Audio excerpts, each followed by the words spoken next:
জীবনটা কিন্তু light camera action নয়, বাস্তব জীবনটা কিন্তু অনেক কঠিন।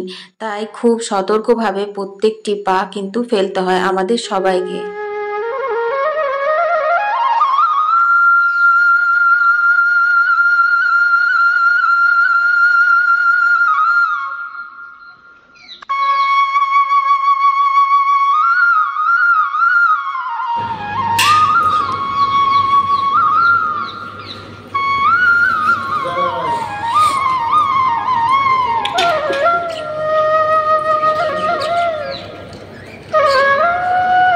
শুভ সকাল, রাধে রাধে বন্ধুরা, তোমরা কেমন আছো? আশা করি আমার ভিডিও যে যেখান থেকেই দেখছো অনেক ভালো আছো, সুস্থ আছো। আসানসোল থেকে আমি অর্পিতা তোমাদেরকে সাথে নিয়ে আবার একটা নতুন ভিডিও শুরু করে দিয়েছি।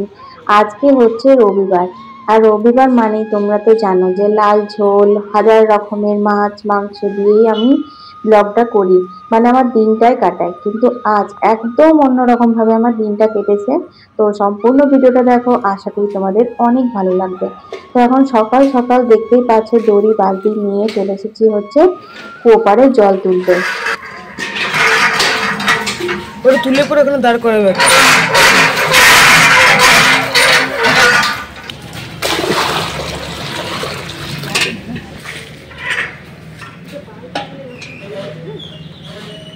এইটি হচ্ছে আমাদের বিষ্ণু মন্দিরের কুয়ো, মানে আমাদের গ্রামের মোড়েই হচ্ছে সব থেকে প্রথমে বাবা বাঁকুড়েশ্বরের মন্দির, তারপর হচ্ছে এই যে বিষ্ণু মন্দির।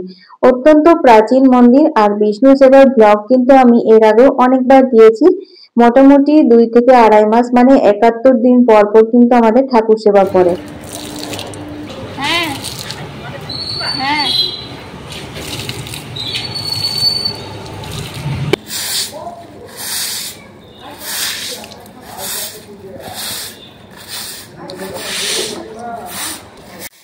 নিত্য সেবা হয় ভগবান বিষ্ণুর। আর যার যেদিন পালি পড়ে সকাল থেকে রাত অবধি কিন্তু সেবার দায়িত্বটা তার থাকে।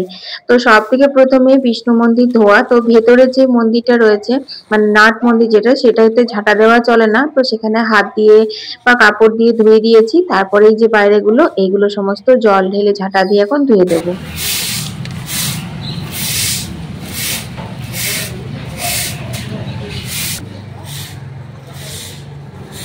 মন্দির ধোয়ার কাজ শেষ হয়ে গেছে। এখন এই যে মন্দির চত্বরটা দেখছো, এখানটা একটু ভালো করে ঝাড় দিয়ে দেবো। তারপর এখানেও জলের ছিটে একটু দিয়ে দেবো। তো অনেকটাই মানে সময় লেগে যায়। মন্দিরটা কিন্তু আমাদের ভীষণ সুন্দর। আমাদের গ্রামের কিন্তু একটি আকর্ষিত জায়গা হচ্ছে এই বিষ্ণু মন্দির। তো আবার আমি দেখো কুয়োতে জল তুলে নিচ্ছি। অনেকবার করে জল তুলে তুলে কিন্তু এখানটা ধোয়াধুয়ি করতে হয়। তারপর কিছুগুলো ঠাকুরের বাসন রয়েছে, সেই বাসনগুলো কিন্তু মেজে দিতে হবে। তো আমি একবার বুবলাকে বলছিলাম যে, বুবলা জানিস আমি ঠকে গেলাম। তো বুবলা বলছে কি যে খুব ভালো হয়েছে, কারণ একজন আছেন যাকে দিয়ে মানে বিষ্ণু মন্দির ধোয়ানো বা বাসন ধোয়ানো এগুলো করানো যায়। তো আমরা ইচ্ছে করেই মানে আমি করছি, আমার ভালো লাগে, মানে নিজেকে খুব ভাগ্যবতী বলে মনে হয় যে এই ভগবান বিষ্ণুর সেবা করার সুযোগটা পাচ্ছি। তো সেই কারণের জন্যই আর কি। কিন্তু অ্যাকচুয়ালি আমাদের তো আর এরকম ভাবে মানে এতটা বেশি পরিশ্রম করা অভ্যেস নেই। তো সেই কারণে একটু অন্যরকম লাগে, কিন্তু ভালো লাগে, আমার খুব ভালো লাগে, আর মনেও খুব শান্তি লাগে। তো চলো বাসনগুলো ধুয়ে নিই। হ্যাঁ দেখো তো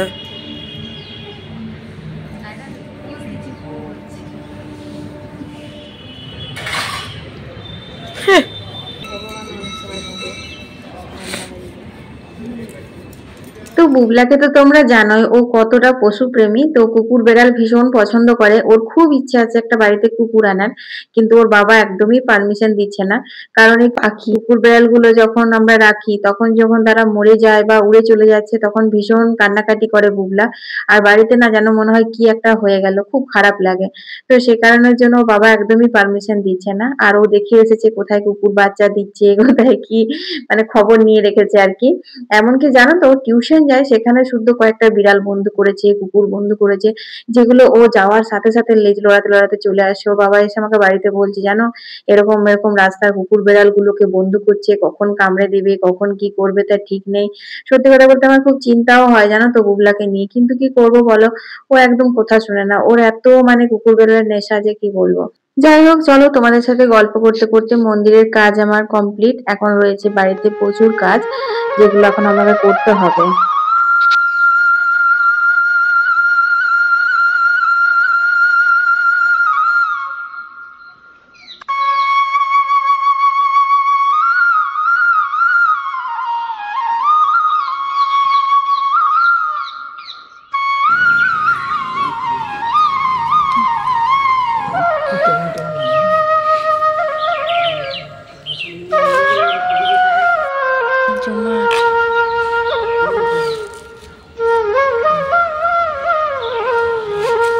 সাবধানে কাটবে।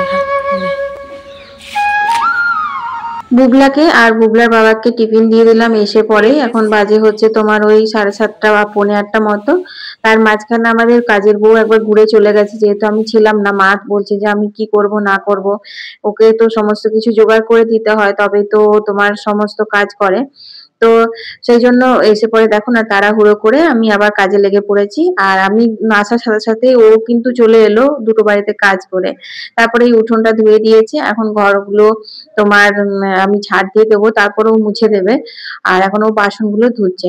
তো ভাবলাম যে না, চলো এখন আমি উনুনটা ধরিয়ে দিই, কারণ উনুনটা ধরাতেও তো অনেক সময় লাগবে।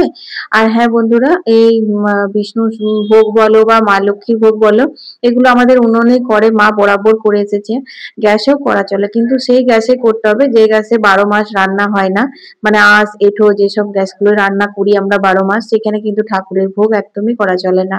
তো আমাদের নিরামিষ একটা গ্যাস রয়েছে, মিনি গ্যাস, দেখেছো, ওতে তো এতগুলো ভোগ একসাথে করা যাবে না।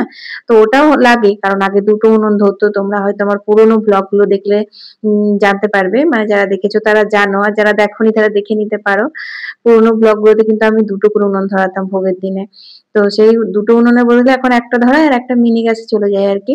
দুটো উনুন ছাড়া তাড়াতাড়ি করে রান্না বান্নাও হয় না। তাড়াহুড়োর মধ্যে কাজগুলো সারছি, ওদিকে উনুনটা ধরিয়ে দিয়েছি। তারপর দেখো এখন ঘরগুলো সমস্ত ঝাড় দিয়ে দিচ্ছি। বউ তো মুছে দেবে এই একটা ঘর আর দুটো বারান্দাও মুছে।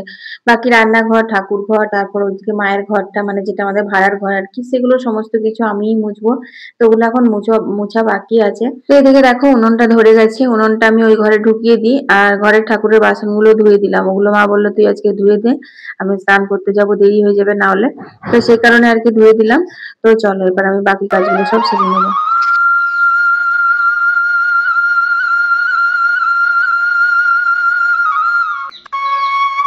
তো বন্ধুরা, ঘরের কাজগুলো সব সেরে নিলাম, ঘরটর গুলো সব মোছা হয়ে গেছে। এরপর দেখো কাচাকুচি গুলো বই কেচে দিয়ে গেছে, কেচে ধুয়ে কোপারে রেখে গেছিল, তো সেগুলো আমি সমস্ত আর একবার ভালো করে ধুয়ে নিচ্ছি।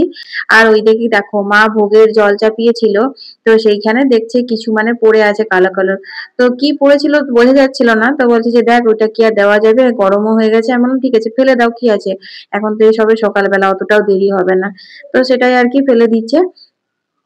তো জানো তো বন্ধুরা, তোমাদেরকে একটা কথা বলা ছিল, যে সবাই হয়তো মনে করে জীবনটা খুব সহজ। মানে বেসিক্যালি আমি এই কথাগুলো তাদের জন্য বলছি যারা মানে ভিডিও বানাও বা রিলস বানাও। তোমরা এই 10 সেকেন্ডের ভিডিও বা 10 সেকেন্ডের রিলসটা দেখে হয়তো মনে করবে যে জীবনটা কত সুন্দর, কত সহজ, কিন্তু সেটা একেবারেই না। এইসব ভিডিও বলো, রিলস বলো, এইগুলো আর বাস্তব জীবনটা কিন্তু সম্পূর্ণ আলাদা। এই দুটোকে কখনোই এক করে দেখো না তোমরা। তো এই যে ধরো আমরা ভিডিওগুলো আপলোড করি, এই যে আমার ভিডিও ধরো খুব জোর 10 মিনিট, 15 মিনিট, 20, 22, 25 মিনিট হয়। তো তার মধ্যেই সমস্ত কিছু আমি তোমাদের সঙ্গে শেয়ার করি। আচ্ছা একবার চিন্তা করে দেখো, বাস্তব জীবনে কি কখনো 10, 15, 20, 25 মিনিটের সংসারের সমস্ত কাজ তোমরা কমপ্লিট করতে পারবে? কখনোই পারবে না। আর এই যে কাজগুলো করা হয়, এগুলো করতে কিন্তু ভীষণ পরিশ্রমও হয়, থকানিও হয়, অনেক রকমের অসুবিধা, সুবিধা, দুঃখ, কষ্টও রয়েছে, সেগুলো আমরা হয়তো ক্যামেরার সামনে তুলে ধরি না। তো সেই রকমই লাইট, ক্যামেরা, অ্যাকশন, এই তিনটে জিনিস শুনতে খুব চকচকে রঙিন বলে মনে হয়, কিন্তু এর পিছনে একটা বাস্তব জীবন থাকে। বেসিক্যালি আমি কথাগুলো কিন্তু তোমাদের আগেই বললাম, আমি তাদের জন্য বলছি যারা ভিডিও আপলোড করো। দেখো একটা ভিডিও আপলোড করে দিলে তুমি, ঠিক আছে, না জেনে না বুঝে, সেটা ভাইরাল হতে কিন্তু কয়েক সেকেন্ড লাগে। কয়েক সেকেন্ডের মধ্যে সেটা যদি ভাইরাল হয়ে যায়, তুমি কিন্তু মানে সফলতার শেখর অব্দি পৌঁছে যাবে। আর সেখান থেকে তুমি লক্ষ লক্ষ মানুষের মানুষের কাছ থেকে অনেক সম্মান পাবে, ভালোবাসা পাবে। কিন্তু ভাইরাল দু ধরনের হয়, একটা খারাপ দিকে হয় আর একটা কিন্তু ভালো দিকে হয়। যদি তোমার খারাপ দিকের দিকটাতে ভাইরালটা হয়ে যাও তাহলে কিন্তু সেম জিনিসটা পাবে, তুমি লক্ষ লক্ষ মানুষের কাছ থেকে ভালোবাসার বদলে কিন্তু ঘৃণা পাবে। তো সেই জন্য আমার মনে হয় যারা রিলস বানাচ্ছ বা ভিডিও বানাচ্ছ তারা একটু ভেবে চিন্তে তোমরা কিন্তু ভিডিও পোস্ট করো, কারণ আমরা সমাজবদ্ধ জীব, আমাদেরকে সমাজ নিয়ে থাকতে হয়, সমাজ নিয়ে চলতে হয়। তো আমাকে হয়তো তুমি বলবে যে তুমি ভিডিও বানিয়ে তুমি এসব কথা বলছো, হ্যাঁ আমিও ভিডিও বানাই, কিন্তু আমার ভিডিওটা আমি শুধুমাত্র সেইটুকুই আপলোড করি যেটুকু আমার পরিবারের মানে দিকে কেউ আঙুল তুলবে না বা আমার দিকে কেউ আঙুল তুলতে পারবে না, এইভাবে। তো তোমরাও সেভাবে বানাও, আশা করি তোমাদেরও একদিন সফলতা আসবে, তোমরাও একদিন ভালো থাকবে। তো যাই হোক বন্ধুরা, দেখো অনেক কথা বলে দিলাম, মানে একটু বেশি বেশি হয়তো বলে দিলাম। তো তোমাদের সঙ্গে আজকে এইটা শেয়ার করতে পেরে আমার যে কি ভালো লাগছে তোমাদের বলে বোঝাতে পারবো না। তোমাদের আমি সকালেই বললাম যে আমি নিজেকে অনেক ভাগ্যবতী বলে মনে করি যে এখানে আমার বিয়ে হয়েছে আর ভগবান বিষ্ণুর এরকম সেবা করতে পারছি বা স্বচোখে দেখতে পাচ্ছি। তো তোমাদের বলেছিলাম যে সকালে প্রথমে ভগবানকে স্নান করিয়ে আতপ সন্দেশের ভোগ দেওয়া হয়, তো এটা মন্দিরে দেওয়া হয়। তো আতপ সন্দেশটা যেহেতু পুরোহিত মশাই বাড়ি থেকে নিয়ে আসেন, সেই কারণে এই পুজোটা আমরা কখনোই দেখতে পাইনি বা কখনোই তোমাদের সঙ্গে শেয়ার করতে পারিনি। তো আজ একটু উনি তাড়াতাড়ি এসেছেন, আমি আতপ সন্দেশটা আজকে সাজানো হওয়ার আগেই আর কি চলে এসেছিলেন। তো ওনাকে বললাম আপনি মন্দিরের কাজগুলো সারুন, তারপর আমি আতপ সন্দেশ নিয়ে আসছি। তো আমি এখন আতপ সন্দেশ দিতে এসেছি, তাই আমি ভগবানের দর্শন করলাম আর এই পুজোটাও দেখতে পেলাম। আর এই যে প্রদীপ জেলে দিচ্ছি, ধূপ দ্বীপ জ্বালা থাকবে।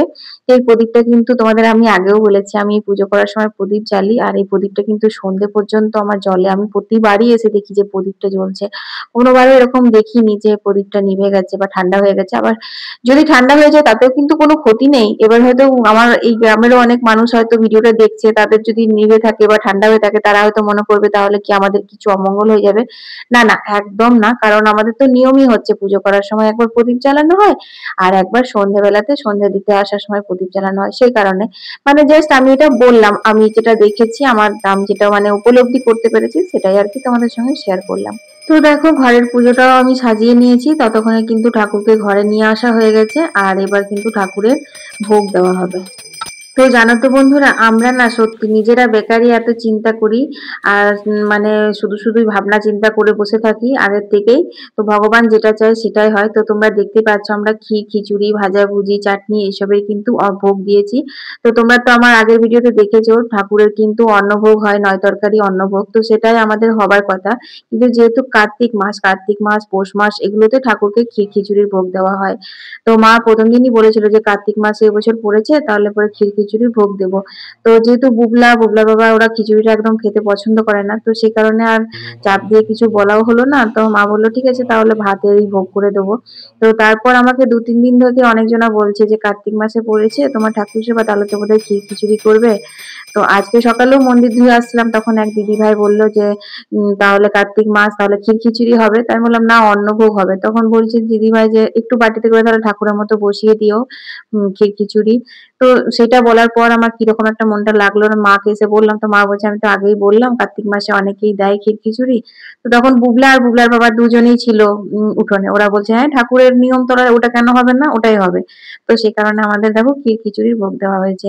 আর বুবলা যে আজকে কি একটা চকলেট কিনে নিয়ে এসেছে বন্ধুরা, তোমাদের এদিকে ঠাকুরের ভোগ অন্ন হয়ে গেছে। এরপর এই যে আমাদেরকে শান্তি জল দিচ্ছেন ঠাকুর মশাই। এরপর কিন্তু মন্দিরে ঠাকুর নিয়ে যাওয়া হবে, তারপর শয়ন দেওয়া হবে, আবার কিন্তু সন্ধে দেবো, তারপর সন্ধেবেলা আবার ফল মিষ্টি দুধ এসব দিয়ে ঠাকুরকে আবার শীতল দেওয়া হবে। তো দেখো এই দেখো বুবলার দুটো চোখ বেরিয়েছে, বুবলা এখন চতুর্নয়না চতুর্নয়না হয়ে গেছে। চাউমিনই ধরে তো। বাবা বলছিল আজকে খিচুড়িটা কি চপস্টিক করে খাবি? এই দেখো তো বুবলার চপস্টিক খোলা হয়ে গেছে, আনবক্সিং দেখি তো বুবলা, এটা দেখি কাঠটা দেখি, ওটা রাখ, ভালো দিয়েছে। লোহা না, একদম হালকা হালকা ডিজাইনটা খুব সুন্দর করা আছে, ঝাপসা আসছে এমনি। না না একটা ভেঙে গেলে একটা ইউজ করবে না, অতগুলো দাম নিয়েছে, চারটাতে না দিলে পরে হয়।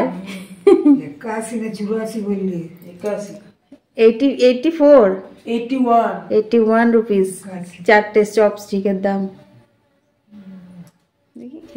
কোরিয়ান স্টাইল করা আছে এখানে পুরো। হ্যাঁ কোরিয়ান স্টাইলের। ঠিকই বলেছি। তো বুবলা মেশো থেকে একটা চপস্টিক অর্ডার দিয়েছিল, সেটাই এলো। আনবক্সিং ভিডিও তোমরা অন্য একদিন পাবে। তো এখন দেখো সবার খাওয়া হয়ে গেছে, তারপর আমি লাস্টে এখন খেতে বসেছি। এখন ওই 2:30 মতন বাজে। তো খাওয়া দাওয়ার পর একটুখানি শুয়েছিলাম, আর এখন তো জানোই যে একটু শুতে না শুতেই তো এই যে সন্ধে হয়ে আসে। তো এক গুচ্ছে কাঁচা হয়েছিল, তার মধ্যে কিছুগুলো আজকে শুকিয়েছে আর কিছুগুলো একদমই শুকায়নি।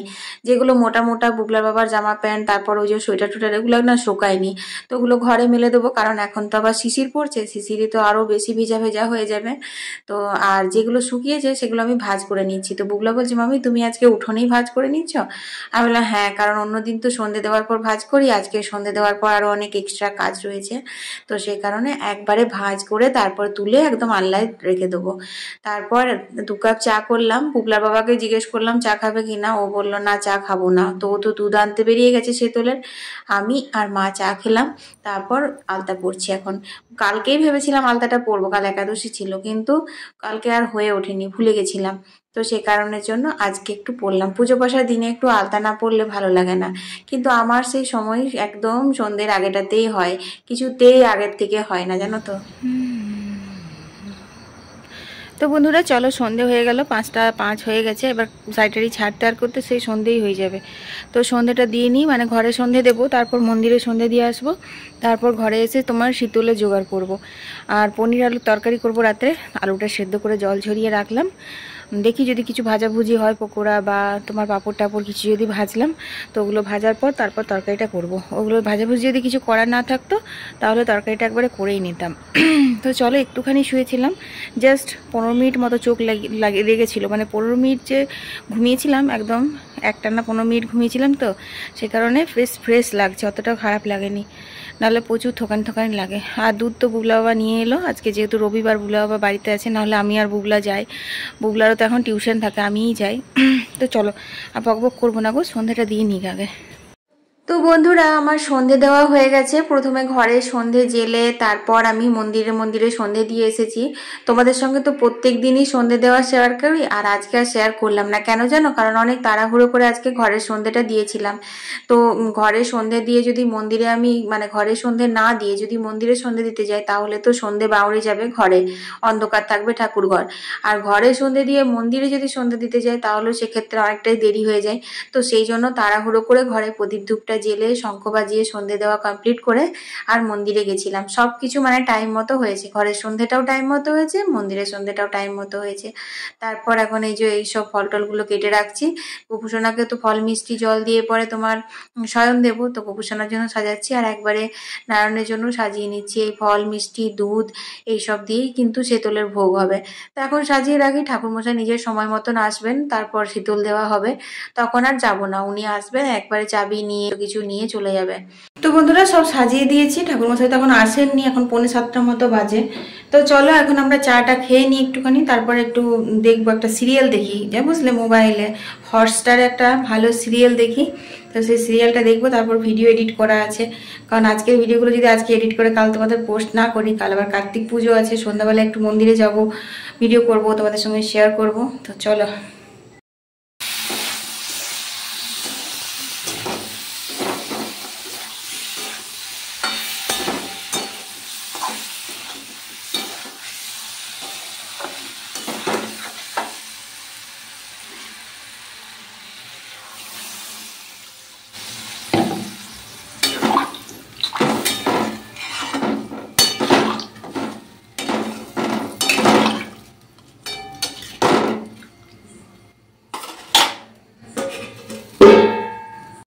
পনিরটা হোক, তেলের উপরে গোটা জিরে, শুকনো লঙ্কা, গোটা গরম মশলা, তেজপাতা ফোড়ন দিয়েছিলাম, আর ধনে গুঁড়ো, জিরে গুঁড়ো, আদা গোটা মশলা দিয়েছি, আর টমেটো দিয়েছি, একটা টমেটো ছিল। তো এটা এখন হোক, সিমে করে দিলাম। এ দেখো আজকের হচ্ছে জল খাবার, এই যে আমাদের গাঠিয়া আর চিড়ে ভাজা চা, এগুলো। চল খেয়ে নিগা।